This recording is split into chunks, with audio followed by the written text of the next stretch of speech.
Subscribe to our YouTube channel and press the bell icon to get the latest updates.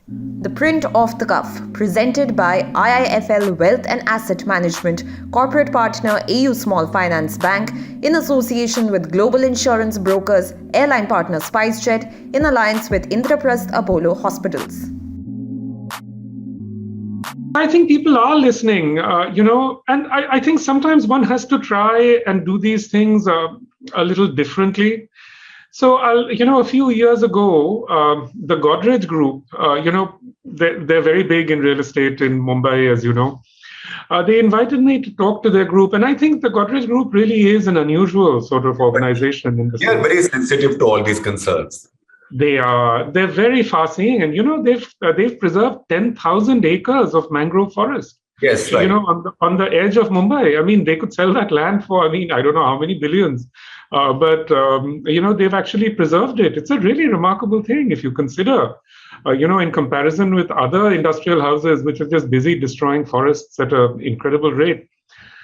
So they asked me to speak to their organization, and I actually thought, how do I explain the gravity of the situation to these people? And so what I ended up doing is that I wrote a short story, and I made a sort of short video putting together all kinds of things. And really, it had quite an impact. I mean, Firoza Godrej, who's a friend of mine and also a very sort of brilliant person, when I'd finished, she said that she was going to take it forward and try and, do some disaster planning and so on.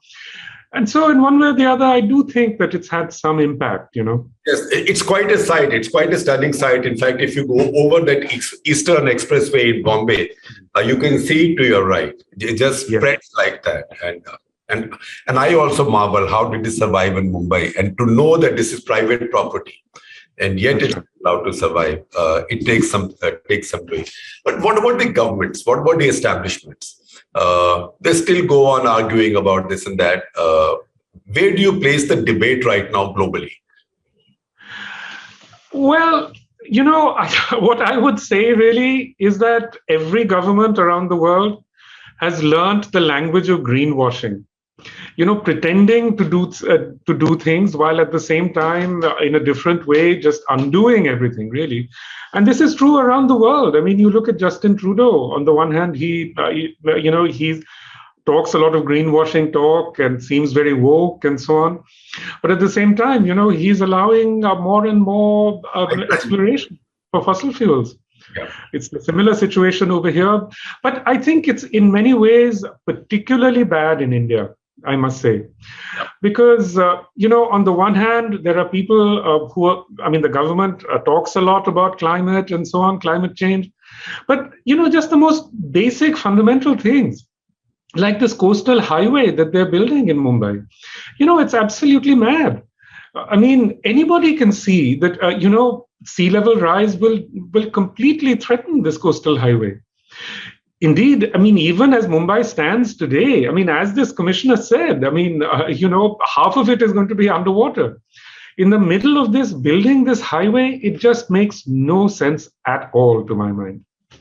Yeah, but India has other paradoxes. For example, Prime Minister Modi and Nitin Gadkari, the Transport Minister, Highways Minister, they've been talking about this massive conversion to electric vehicles.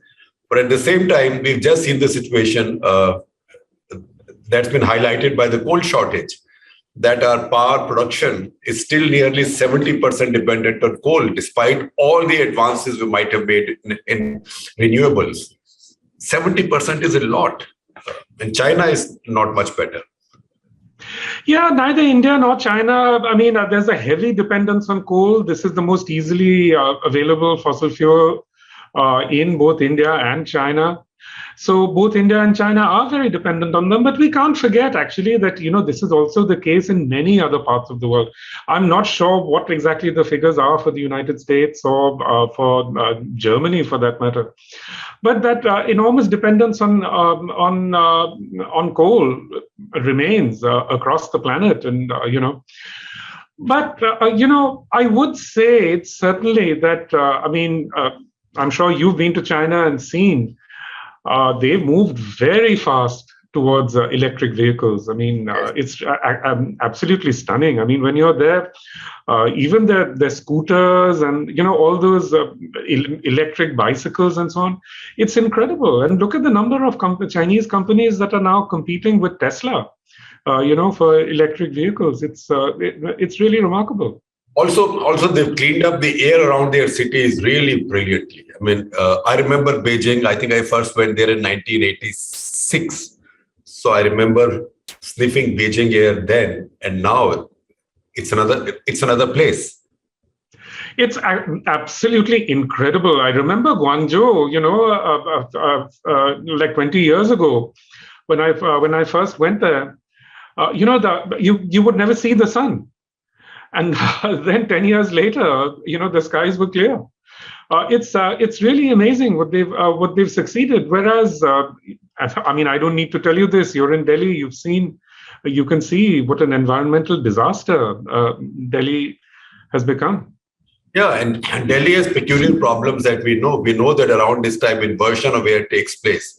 So something has to be done at a very massive scale to control many things. It will still not be the best air in the world for 6 weeks, but it can be a lot better than what it is. So the big ideological or sort of nationalistic debate, or debate that comes from national interest, that see these big powers, see these rich countries, America, Europe, now even China, they consume and they emit so much carbon. They consume so much carbon per person.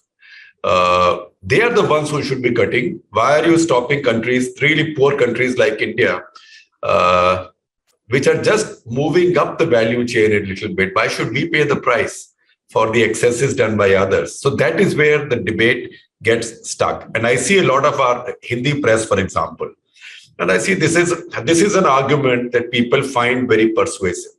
What you're saying is absolutely true, Shekhar. I mean, it doesn't matter. It's not just India. If you go to Indonesia, China, wherever, and you talk about climate change, immediately this is exactly what people will say. And that's really the enormous difference between the way that climate change is perceived in the West and how it's perceived by the rest. In the West, it's seen primarily as a technocratic problem that can be fixed through technology and so on. But anywhere you go outside the West, climate change is fundamentally perceived as a geopolitical problem, as a problem of inequality, which is exactly what you're speaking about. And I think that is really where this thing becomes such a difficult issue. Because, the geopolitics of climate change is never discussed. It's never discussed at any of the COP meetings. All those meetings are purely sort of oriented towards, technocratic and technological solutions. Nobody ever talks about the geopolitics of it. And I think that is really the sticking point, The Print Off The Cuff, presented by IIFL Wealth and Asset Management, corporate partner AU Small Finance Bank, in association with global insurance brokers, Airline Partner SpiceJet, in alliance with Indraprastha Apollo Hospitals.